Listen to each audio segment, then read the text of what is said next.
शाह साहब नंढो हूंदो हो सैयद अब्दुल लतीफ़ शाह मदरसे में पढ़दो हो उस्ताद अचेसि पढ़ अलिफ चए अलिफ पढ़ बा के उस्ताद बा वञी ॿियनि खे पढ़ाए छो बा बि त क़ुरान में अचे बी त सही न उस्ताद अवल अलिफ त पचाया न अञा अलिफ में मुराद अल्लाह अलिफ मुंहिंजे अंदर में आयो ई न आहे त मां बा कीअं पचायां छो त असां त पढ़ंदा आहियूं तोते वांगुरु न लफ़्ज़ पर शाह अब्दुल लतीफ़ भिटाई खे नंढे हूंदे तसौफ़ जो ऐं उनवी हो सही अल्लाह जो नालो अंदर में अचे त पोइ अचे सबक़ वठां न अॻिते मदरसे में भॼी वियो मथां उस्ताद मार ॾे अबो चवेसि तो अब्दुल लतीफ़ शाह निकिरी आहे चए बाबा पी त सयूं अलिफ त पचाया अल्फ में मुराद अल्लाह जी ज़ात अल्लाह जो नालो त पचाया पी चवेसि तो पुट निकिरी आहे झंग मो फिट मो न त लोड़े के बाहि जो ॾियाए चवेसि तो बाबा भली बाहि ॾे जंहिंजे अंदर में अल्लाह जो नालो हूंदो आहे उनखे जन्म जी बाहि न साड़ींदी आहे दुनिया जी बाहि खे कहिड़ी ताक़त मूंखे साड़ींदी वकुलना या नारो कूनी बरदों व सलामन अला इब्राहिम इब्राहिम जे लाइ बाहि जन्नत जो बाग़ बणिजी वियो मां त मिठे मोहम्मद जो उम्मती आहियां सल्लल्लाहु अलैहि वसल्लम फरमाइनि था किताब लिखनि था बाहि ॾिनो जंग खे त बि सैयद ॿार न निकितो अबे चयो मुंहिंजो पुटु सड़ी वियो लाश खणी चयोसि औलाद जिगर जो टुकड़ो आहे जनाज़ो पढ़ांसि आख़िरी मुंहुं ॾिसांसि मुरीद ॻोल्हींदा रहिया न लाश पियो लभे न जीअरो पियो सैयद मिले अबो पाण लथो सैयद हबीब शाह रहमतुल्लाह अलैह अब्दुल लतीफ़ शाह जो पीउ झंग में ॻोल्हे तो पुट खे पुट जी नज़र पई अबे ते त बाबा परेशान सॾु करे सोणनि लफ़्ज़नि में चवेसि तो ओ बाबा कख सड़नि पन सड़नि कख सड़नि पन सड़नि सड़े साओगा कख सड़नि पन सड़नि सड़े साओगा जिन रिझायो अल्लाह तो न चेतन खे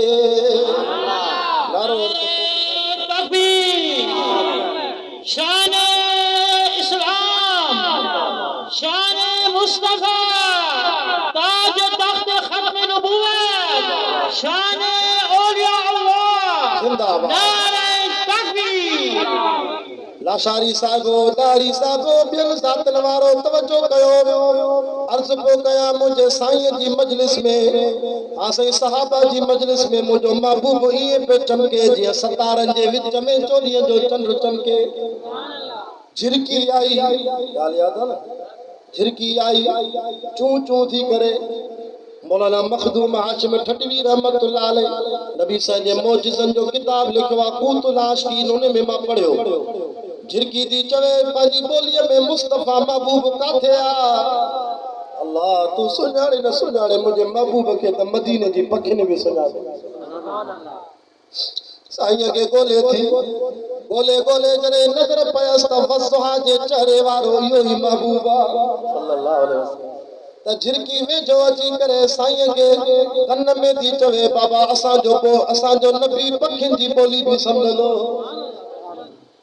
असांजो नबी जानवरनि जी ॿोली बि सम्झंदो हो कन में चवेसि थी या रसूल अल्लाह तूं असांजो बि त नबी आहे न मां झिरकीअ जा कंहिं शख़्स बच्चा फसाया आहिनि बच्चा खया आहिनि रहमत वारा नबी मूंखे पंहिंजा बच्चा त मोटाए वठी ॾे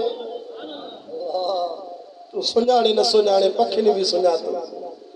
रहमतुल आलमीन नबी फरमायो साहबियो के वटि झिरकीअ जा बच्चा के फसाया आहिनि हिकिड़ो उथी बीठो से मां वटि पुट मूंखे राज़ी करी आहे झिरकी मां ॾे दा खणी आई आहे हिनखे पंहिंजा बच्चा मोटाए साहबा फरमाइनि त झिरकीअ खे बच्चा मिलिया झिरकी उॾियूं थी वञे थी बच्चा बि खयूं थी वञे ऐं पंहिंजी ज़ुबान सां अल्लाह अल्लाह जे रसूल जी सना बि कंदी थी साहबा जी मजलिस में वरी अचु त साईं जो ॿियो मौजज़ो ॿुधाया हिकिड़ो उठ पियो अचे मस्तीअ में उठ डोड़ंदो थो अचे साहबा उथी बीठा पाण फरमाए छो बीठा हो साईं उठ अचे थो कावड़ में अलाए तव्हां ते हमिलो न कंदो साईं दिफ़ा त कयूं साईं जल फरमायो साहबा खे वेही रहो उठ हमले जी नीयत सां नथो अचे उठ मां मोहम्मद पाक खे पंहिंजे दर्द जी दाह ॾियण थो अचे साहब हैरान थी विया साईं त जानवरनि जी ॿोली बि सम्झे थो फरमाइनि था उठ जॾहिं वेझो आयो साहब परे थिया उठ जी नज़र महबूब सल्लल्लाहु अलैहि वसल्लम ते पई उठ पंहिंजा गोॾा भञी साईं सां वेही रहियो ऐं पंहिंजी गीची खणी नबी अकरम सल्लल्लाहु अलैहि वसल्लम जे कुलनि मुबारकनि ते रखी पंहिंजो वात नबी साईं जे कन जे वेझो अची करे उठ नबी साईं सां कचहरी ते असां साहबा त न पिया सम्झूं साईं खे चयोसीं साईं उठ छा थो थिए तव्हांखे पर मुंहिंजो अलाह मूंखे जानवर जी ॿोली बि सम्झाए उठ तो चवे सोना तूं असांजो बि त नबी आहे सोना मुंहिंजो मालिक मां को कमु घणो थो वठई मूंखे खाधो घटि थो ॾेई ओ सोना मुंहिंजी पारत त कर अलाह जे हबीब साईं वेठा त उते पहुची वियो मालिक साईं शिकायत ॾिनी साईं खे चइसि ॿीहर गुस्ताखी माफ़ साईं ॿीहर उठ खां न खणी थो मां उठ जी भरपूर ख़िदमत कंदुमि अल्लाह तॾहिं थो चए वमा अरसलनाक इल्ला रहमतल लिल आलमीन साथी चवे ज़मीन आसमान वारो नबी आ सीन तो चे सिज चंड को वधीक चमकंदाड़ा ताके दौड़ जा मुसलमानो तवज्जो कयो हे भी हिकिड़ो सिज आ जेको सुबुह जो उभरे तो जंहिंजी उस में मज़ो वठूं था वेही जनवरी जे महीने में सियारे जी मुंद में क़ुरान ॿुधूं था पढ़ूं था हाँ साईं हिन सिज जो ज़िक्र भी क़ुरान में आ ओ मुंहिंजा महबूब मुस्तफा तू भी सिज आ सोने जो ज़िक्र भी कुरान में आ पर बिनी सिजन के अल्लाह साईं सिफत नई नई ॾिनी आ हिन सिज जी सिफत 30 सिपारे में लिखल आ सूरत नब में वसिराजौ